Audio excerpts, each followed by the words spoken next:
የአፍሪካ ህብረት የመሪዎች ጉባኤ በተካሄደ ሰሞን የህወሓት ሊቀመንበር ዶክተር ደብረጽዮን ገብረ ሚካኤል አንድ ንግግር አሰምተው ነበረም።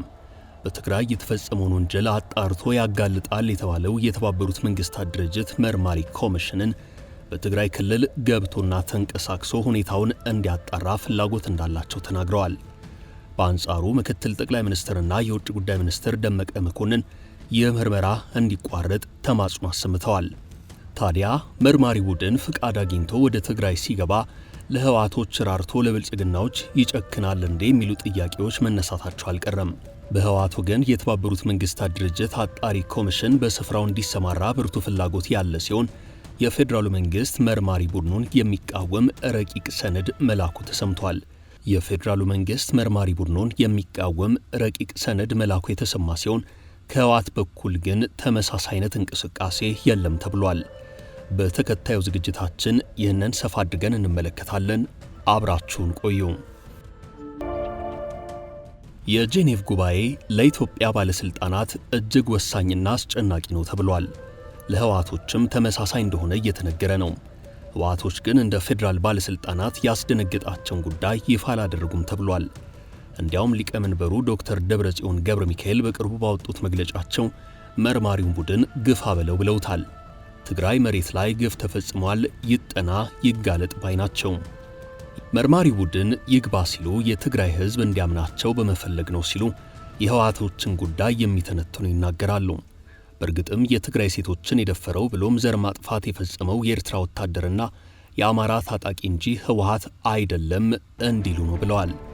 ሌላው ህወሓቶች በመርማሪ ኮሚሽኑ ገለልተኝነት ላይ ጥርጣሬ ካለው የፌዴራል መንግስት ጋር በተቃራኒ ወገን ቆመዋል የተባለው አሁንም በአሜሪካ መራሹ ምዕራቡ ዓለም ሞገስ ለማግኘት እንደሆነ የሚጽፉ አሉ። አሜሪካና አውሮፓ ሙሉ አቋማቸው ከህወሓት ጋር ተመሳስሎ እዚህ መድረሱ ለህወሓት ባለስልጣናት የልብ ልብ እንደሰጠ ይነገራል። ይህም ሆኖ መርማሪ ቡድን ገለልተኛ ነው ተብሎ እየተነገረ ነው። አንገት ማስገቢያ ፍቃድ ያገኝ እንጂ የተፈጸመውን ወንጀል አንድ በአንድ ያጋልጠዋል ተብሏል። ያኔ የህወሓትም የፌዴራሉ መንግስት ባለስልጣናት በዓለም አቀፉ ፍርድ ቤት እኩል እንደሚቀርቡ እንደሚጠየቁ ነው የሚታሰበው። ከመቅረባቸው በፊት ቅድመ መከላከል አሊያም ደግሞ የመርማሪ ቡድን ላይ ጥርጣሬ ያላቸው የፌዴራል ባለስልጣናት ሂደቱ እንዲቋረጥ ደጋግመው እየጠየቁ ነው። ከዚህ በተቃራኒ በህወሓቶች ወገን አንድም የተቃውሞ ድምፅ እየተሰማ አይደለም። ምናልባት ጉዳዩን አሜሪካ በበላይነት ስለያዘችው ጨክናት ጨክንብንም ብለው ሊሆን ይችላል ሲሉ አስተያየት የሚሰጡ አሉ። ብዙዎች ከህወሓት ወገን አሜሪካ የምታሳልፈው ውሳኔ እንደሚስማማቸው እየተናገሩ ነው። በአሜሪካ መራሹ የምዕራቡ ዓለም ግፊት እየተጠናከረ የመጣው ይኸው የምርመራ ጉዳይ ለፖለቲካዊ ጫና መፍጠሪያ ጥቅም ላይ ሊውል እንደሚችል ነው እንጂ እውነት ፍትህን ፈልገው አይደለም የሚለው የፌዴራሉ መንግስት መከራከሪያ በጭራሽ እንዳትሞክሩት ማለቱን የገፋበት ሆኗል። ጉዳዩ ግን በትልቅ መወያያነት በስዊትዘርላንድ ጄኔቭ ደርሷል። የጄኔቫው ጉባኤ በጀመረ አራተኛው ሳምንት ለውይይት የሚቀርበው ይኸው አጀንዳ ነው ተብሏል። በኢትዮጵያ የሰብአዊ መብቶች ይዞታ ላይ የሚደረገው ውይይት የምክር ቤቱን ትኩረት የሚሹ የሰብአዊ መብት ሁኔታዎች ከተባሉት ጎራ ተመድበዋል። እዚህ ዓለም አቀፍ መድረክ ከመድረሱ በፊት አጥብቀው ሲቃወሙ የነበሩት እነ ደመቀ መኮንን በእጅጉ የተጨነቁበት ጉዳይ አፍጥጦ እየመጣ ነው ተብሏል። የእነርሱ የተማጽኖ ረቂቅ ሰነድም ወደ ጄኔቭ መላኩ ተሰምቷል። ሰነዱ በጄኔቫው ጉባኤ የተባበሩት መንግስታት ድርጅት የሰብአዊ መብቶች ምክር ቤት በሰሜኑ ጦርነት ተፈጸሙ የተባሉ ከባድ የሰብአዊ መብት ጥሰቶችን እንዲመረምር ያቋቋመው ኮሚሽን ተልዕኮ እንዲቋረጥ የሚጠይቅ ረቂቅ የውሳኔ ሐሳብ ነው። ይኸው የውሳኔ ሐሳብ የያዘው ረቂቅ ሰነድ የቀረበው ለአባል ሀገራት ጭምር ነው። አዲስ አበባ 4 ኪሎ ተዘጋጅቶ ጄኔቭ የተላከው ጠያቂ ረቂቅ ተቀባይነት ያገኝ አያገኝ መጨረሻው ሊታወቅ ሰዓታት እየቆጠሩ ነው። ከዚህ ቀደም በትግራዩ ጦርነት ብዙ የሰብአዊ መብት ጥሰት ሲፈጸም መቆየቱን የሚያጋልጡ ሪፖርቶች አልፎ አልፎ ይወጡ ነበር። አሁን በጄኔቭ ጉባኤ ውሳኔ ላይ ደርሳል የተባለው መርማሪ ቡድን በኢትዮጵያ መንግስት ፍቃድ ካገኘ ጠቅላላ ሪፖርቱን ይፋ ያደርጋል ተብሏል። በጦርነቱ ከዘር ማጥፋት እስከ ጦር ወንጀል ተፈጽሞ ሊሆን ስለሚችል በገለልተኛ ዓለም አቀፍ አካል ተጣርቶ አጥፊዎች ለፍርድ መቅረብ አለባቸው የሚለው ጉዳይ የፌዴራሉን ባለስልጣናት ምቾት ነስቷቸዋል። ጉዳዩን በጥብቅ የያዘው የተባበሩት መንግስታት ድርጅት የሰብአዊ መብቶች ኮሚሽን በኢትዮጵያ እርስ በርስ ጦርነት በተፈጸሙ ወንጀሎች ዙሪያ የሚያጣራ የባለሙያዎች ቡድን አቋቁሞ የደረሰውን ሰብአዊ ጥፋት ሪፖርት እንዲያደርግ ከዛም ማጥፊዎች ካሉ ለፍርድ እንዲቀርቡ ለማድረግ ነው በጄኔቭ ጉባኤ ወሳኝ አጀንዳ ብሎ ያስታወቀው። ሂደቱ እንዲቋረጥ መዋቅሩም እንዲፈርስ እነ ደመቀ መኮንን አጥብቀው ቢቃወሙም ሰሚ ያገኙ አይመስሉም ተብሏል። በጉዳዩ ዙሪያ ከሰኞ ጀምሮ ስብሰባ የተቀመጠው የተባበሩት መንግስታት ድርጅት የሰብአዊ መብቶች ኮሚሽን የነደመቀን ጉዳይ ይመለከተዋል። በጉባኤው ላይ የነደመቀ ሰነድ ከትግራዩ ጦርነት አንጻር እየተደረገ ያለው ምርመራ ይቋረጥ ተብሎ ለመወያያነት የሚቀርብ ሆኗል። የሰነዱን ጄኔቭ መግባት ያመላከተው የሮይተርስ ዘገባ ነው። ሰነዱም የተባበሩት መንግስታት ድርጅት ሰብአዊ መብቶች ምክር ቤት በሰሜኑ ጦርነት የተፈጸሙ ከባድ የሰብአዊ መብት ጥሰቶችን እንዲመረምር ያቋቋመው ኮሚሽን ተልእኮ እንዲቋረጥ የሚጠይቅ ረቂቅ የውሳኔ ሐሳብ የያዘ መሆኑ ተዘግቧል።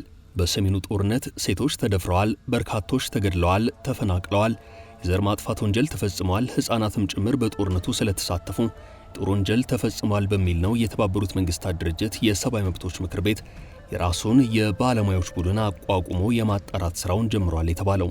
በፌዴራሉ መንግስት ወገን ምርመራው ያላሳመናቸው ባለስልጣናት መርማሪ የተባለው አካል ከተቋቋመበት ጊዜ አንስቶ ስራውን እያከናወነ እስካለበት ጊዜ ድረስ በጥብቅ እየተቃወሙ ቆይተው የመጨረሻው ምዕራፍ ላይ ደርሰዋል። ይሁን እንጂ እነደመቀ በትጋት የተቃወሙት ጉዳይ ከአውሮፓና ከአሜሪካ ድጋፍ እንዳጣን የተዘገበው። ሮይተርስ በእነደመቀ መንግስት በኩል የቀረበው ምርመራ ይቋረጥልኝ ጥያቄ እስካሁን ባለው ሁኔታ ለተሰብሳቢው ያልቀረበ ነው ብሎታል። 5 ስማቸው ያልተጠቀሱ ዲፕሎማቶች የዚህ መረጃ ምንጮች እንደሆኑ ሮይተርስ በዘገባው አመላክቷል። በዚሁ ውይይት የተባበሩት መንግስታት ድርጅት የሰብአዊ መብቶች ምክር ቤት በትግራይ ተፈጽመዋል የሚባሉ የሰብአዊ መብት ጥሰቶችን ለመመርመር ያቋቋመው ኮሚሽን አባላት የቃል ማብራሪያ ይሰጣሉ ተብሏል። የኢትዮጵያ የሰብአዊ መብት ይዞታን በተመለከተ በጄኔቭ የቃል ማብራሪያ የሚያቀርቡት የመርማሪ ኮሚሽኑ ሊቀመንበር መሐመድ ቻንዴ ኦትማን ናቸው። ኦትማን ከዚህ ቀደም ለተባበሩት መንግስታት ድርጅት የሰብአዊ መብቶች ምክር ቤት የሱዳንን የሰብአዊ መብት ይዞታ የሚከታተሉ ገለልተኛ ባለሙያ ሆነው አገልግለዋል። የ71 ዓመቱ የቀድሞው የታንዛኒያ ጠቅላይ ፍርድ ቤት ዳኛ በኢትዮጵያ ተፈጽመዋል የተባሉ የሰብአዊ መብት ጥሰቶችን የሚመረምረውን ኮሚሽን በሊቀመንበርነት እንዲመሩ የተሾሙት ኬንያዊቷ ካሪ ቤቲ ሙሩንጊን ተክተው ነው በዚህ ኃላፊነት ቦታ የተሰየሙት። የእርሳቸው ማብራሪያ የነደመቀ ጉዳይ የሚታየው መጋቢት 12 ቀን 2015 ዓ.ም መሆኑን ከወጣው መርሃ ግብር ለመረዳት ተችሏል። የነደመቀ ጥረትም በዚህ ዕለት ይለይለታል ተብሏል። ከዚህ ቀደም ደጋግሞ በፌዴራል ባለስልጣናት በኩል የቀረበው ጥያቄ ምርመራ ይቋረጥ የሚለው አቤቱታ ተቀባይነት ቢያጣ ምን ሊፈጠር ይችላል የሚለው ጥያቄ ገና ከወዲሁ የብዙዎችን ትኩረት ስቧል። ይህ በዚህ እንዳለ መቀመጫውን በኡጋንዳ ኢንቴቤ ያደረገው መርማሪ ኮሚሽን ባለፈው መስከረም ለ51ኛው የተባበሩት መንግስታት ድርጅት የሰብአዊ መብቶች ምክር ቤት ባቀረበው ሪፖርት በሰሜን ኢትዮጵያ ጦርነት የተሳተፉ ወገኖች የዓለም አቀፍ ሰብአዊ መብቶችን የሰብአዊ ሕግ ጥሰቶችን እንደፈጸሙ ለማመን ምክንያታዊ የሆኑ ማስረጃዎች ማግኘቱን አስታውቆ ነበር። የኮሚሽኑ አባላት ለምክር ቤቱ ባቀረቡት ሪፖርት የሰሜን ኢትዮጵያው ግጭት ባደረሳቸው አካባቢዎች የተፈጸሙ የሰብአዊ መብት ጥሰቶች እስከ ጦር ወንጀል ሊደርሱ ይችላሉ ብለዋል። የሥራ ዘመኑ ለተጨማሪ 1 ዓመት የተራዘመለት ይኸው መርማሪ ኮሚሽን የሚያቀርባቸው ሪፖርቶች በነደመቀ መኮንን ብርቱ ተቃውሞ እንደገጠመው ነው። መርማሪ ኮሚሽኑን በተመለከተ ተቃውሞ በተደጋጋሚ ሲያቀርቡ የሚደመጡት ምክትል ጠቅላይ ሚኒስትሩና የውጭ ጉዳይ ሚኒስትሩ ከ2 ሳምንታት በፊት በአዲስ አበባ በተካሄደው የአፍሪካ ህብረት የሥራ አስፈጻሚ ምክር ቤት ስብሰባ ላይ የመርማሪ ኮሚሽኑን ጉዳይ አነሳስተው ነበረም። ኮሚሽኑ የተቋቋመው በኢትዮጵያ ያልተፈለገ የፖለቲካ ጫና በሚያሳድሩ አንዳንድ የተባበሩት መንግስታት የሰብአዊ ምክር ቤት አባል ሀገራት ፍላጎት ነው ያሉት አቶ ደመቀ የሥራ ዘመኑ መራዘሙ መንግስታቸውን እንዳላስደሰተ ተናግረዋል። ምክትል ጠቅላይ ሚኒስትሩ መርማሪ ኮሚሽኑ ያቀረበውን ሪፖርት ጎዶሎና በፖለቲካ ፍላጎት የተዘጋጀ ነው ሲሉ በአፍሪካ ህብረት የሥራ አስፈጻሚ ምክር ቤት ስብሰባ ላይ ባሰሙት ንግግር በጥብቅ ተችተዋል። አቶ ደመቀ በዚሁ ንግግራቸው የመርማሪ ኮሚሽኑ አካሄድ በአፍሪካ ህብረት የሚመራውን የሰላም ሂደት በፕሪቶሪያ የተፈረመው የሰላም ስምምነት አፈጻጸም የኢትዮጵያ ተቋማት እያደረጉት ያለውን ጥረት ሊያዳክም ይችላል ሲሉ ስጋታቸውን ገልጠዋል። ይህን የነደመቀን ንግግር ተከትሎ ዶክተር ደብረጽዮን ገብረ ሚካኤል የተባበሩት መንግስታት ድርጅት ሰብአዊ መብቶች ኮሚሽን አስገቡኝ ጥያቄን ደግፈው መግለጫ መስጠታቸው በወቅቱ አነጋግሮ ነበረም። ዶክተር ደብረጽዮን በዚሁ መግለጫቸው በትግራይ የተፈጸመው ወንጀል መጋለጥ አለበት ሲሉ ራሳቸውን ከወንጀሉ ነፃ ያወጡ መስለው ነበር።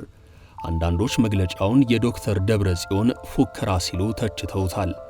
አለፍ ሲል ደግሞ የህወሓት የፕሮፓጋንዳ እንቅስቃሴ አንደኛው አካል ነው ሲሉ ማስተያየት ሰጥተውበት ነበር። በእርግጥ ህወሓት ጦርነቱን እንደ ሰማዕትነትና ዋጋ እንደ መክፈል አድርጎ ነው ለትግራይ ህዝብ የሚናገረው ሲሉም እዚያው በትግራይ የሚንቀሳቀሱ የተፎካካሪ ፖለቲካ ፓርቲዎች ጭምር ሐሳባቸውን ሲያጋሩ ታይተዋል። ትግራይን የጨፈጨፉትም የኤርትራ ወታደሮችና የአማራ ታጣቂዎች ናቸው ማለት ህወሓት ራሱን ከወንጀሉ ለማንጻት እየሞከረ ነው የሚል ተመሳሳይ አስተያየት ይሰማል።